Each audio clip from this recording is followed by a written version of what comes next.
For nearly 100 years, there's been this one book that promises an almost magical, repeatable formula for success. Today, we're digging into the philosophy of Think and Grow Rich. So, this book first came out way back in 1937, and it has sold millions upon millions of copies. It's pretty much shaped the entire world of business, entrepreneurship, and personal development. The core idea is kind of wild. It says your thoughts, if you mix them with a clear purpose, a ton of persistence, and a burning desire, can literally be transformed into cold, hard cash. But here's where it gets interesting. The whole powerful philosophy in this book, it's built on a single foundational story.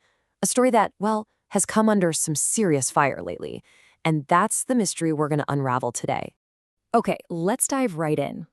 To really get this book, you have to understand the legend behind it. And it's an epic story about a young journalist and one of the wealthiest men who ever lived. The story goes something like this. It's 1908, and a young reporter named Napoleon Hill gets an assignment to interview the industrialist Andrew Carnegie.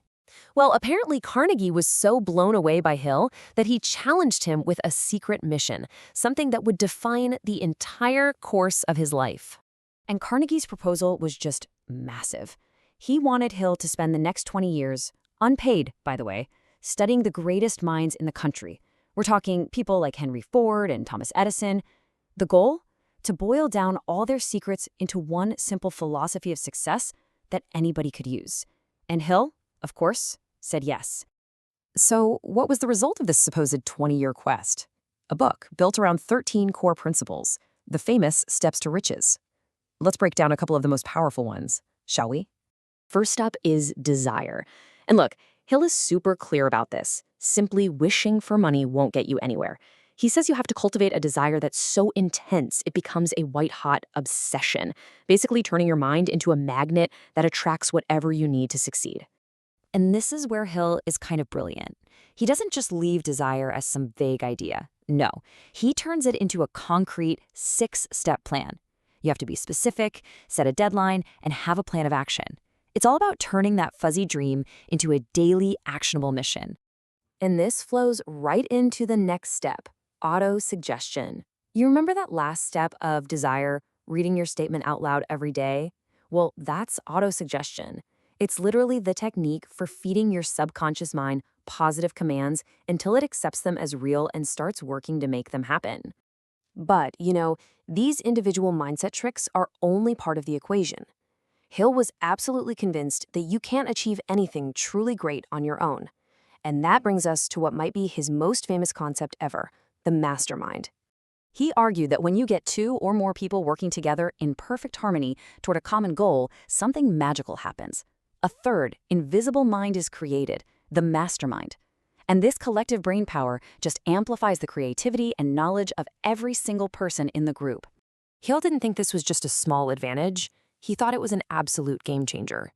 He claimed that using this principle could help you achieve more in a single year than you could in an entire lifetime trying to do it all by yourself. So we have this incredible philosophy built on desire, self-belief, and teamwork. It's super inspiring stuff, but what if the entire foundation for it, that legendary meeting with Andrew Carnegie, what if it never even happened? This is the huge question that modern investigators have started asking.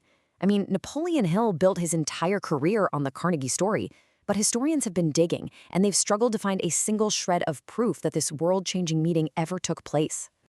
Yeah, in the last few years, a whole counter-narrative has popped up, one that paints Hill not as the chosen student of industry titans, but as a brilliant marketer and, as some people claim, a lifelong con artist who just made up his most important credential. And this right here really shows the conflict perfectly. On one side, you've got Hill's claim he was personally mentored by one of the richest men in history. And on the other side, you've got the historical investigation. Carnegie's biographers, historians, they can't find any letters, any journal entries, absolutely nothing to prove the two men ever even met.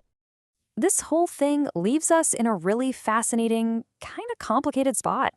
How are we supposed to balance the incredible impact of the book with the, questionable history of the author? So here's the dilemma, right?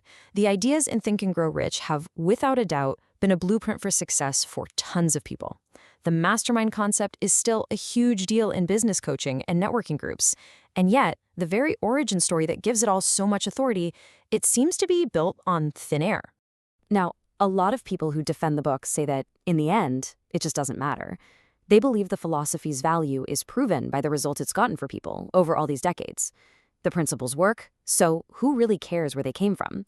And that's really the big question this book leaves us wrestling with. Do we judge an idea on its own merits? Or does the integrity of the person who created it matter? Can a formula for success still be valid, even if its own story is a complete fiction? That's something for you to decide.